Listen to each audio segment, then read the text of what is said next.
Kalau dilihat dari debat pertama sampai debat keempat, Bang Effendi, yang menjadi sorotan dan kemudian diterima dan dibicarakan oleh publik itu yang mana?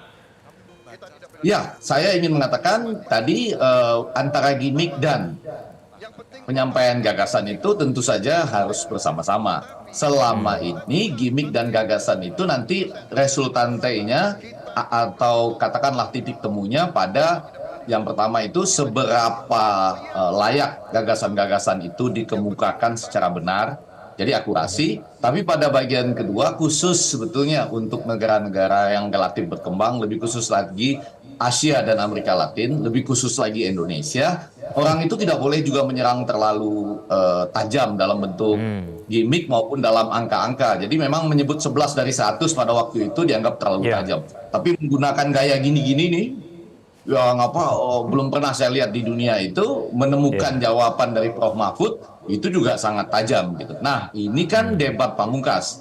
Saya rasa nanti gabungan dari gagasan dan gimmick itu tetap akan terjadi, cuma disimpan dalam bahasa yang dalam, tinggal menunggu kapan bisa muncul greget atau letusan-letusan yang ada gitu. Bang Effendi, melihat tema hari ini, siapa capres yang paling diuntungkan dan diharapkan paling bisa menyampaikan substansinya dengan paling baik? Supaya kita tidak masuk nanti ke langsung seakan-akan siapa yang akan diuntungkan, saya mau mengatakan siapa yang paling fresh, siapa yang paling fit.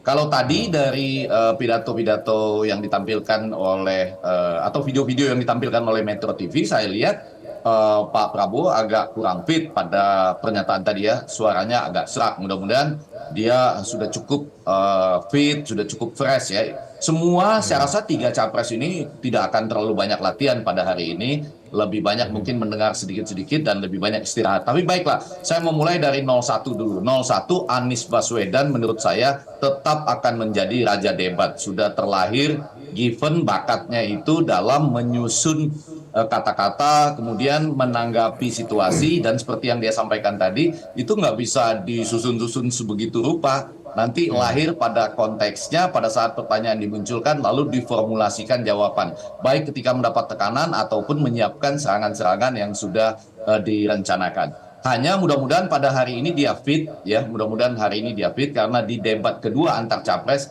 saya merasa dia kurang fit, ya. Agak sedikit sengau bahasanya pada ucapannya pada waktu itu.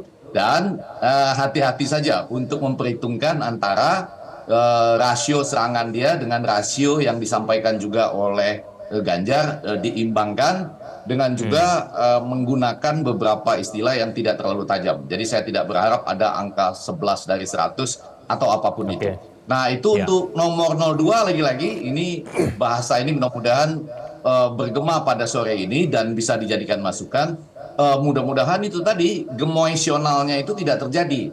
Memang agak sulit belakangan ini bagi Pak Prabowo untuk kembali ke gemoynya, karena dalam debat dua debat terakhir itu baik Pak Prabowo maupun Gibran terpancing ya, dan keluar dari hal-hal yang dianggap wajar dalam debat. Namun Ya. demikian, tentunya paling tidak Pak Prabowo berusaha menahan diri saja ya, dan kemudian menjawab apa-apa yang sudah dia lakukan itu sudah cukup baik. Nah, yang untuk 03 Ganjar Pranowo, saya selalu merasa bahwa ini adalah calon presiden yang berpengalaman sama seperti Anies dan paling tenang menunggu momentum. Dia bisa setiap saat mencuri momentum terbaik. Jadi kalau bicara siapa yang diuntungkan, saya rasa tiga-tiganya punya hal-hal yang bisa dilakukan selama ini terkait dengan pendidikan, kebudayaan, kesehatan, tenaga kerja, kemudian inklusi, kesejahteraan rakyat, semuanya punya. Tapi potensi memang berdasarkan pengalaman di daerah itu akan ada pada Anies Baswedan dan Ganjar Pranowo. Jelajahi cara baru mendapatkan informasi. Download Metro TV Extend sekarang.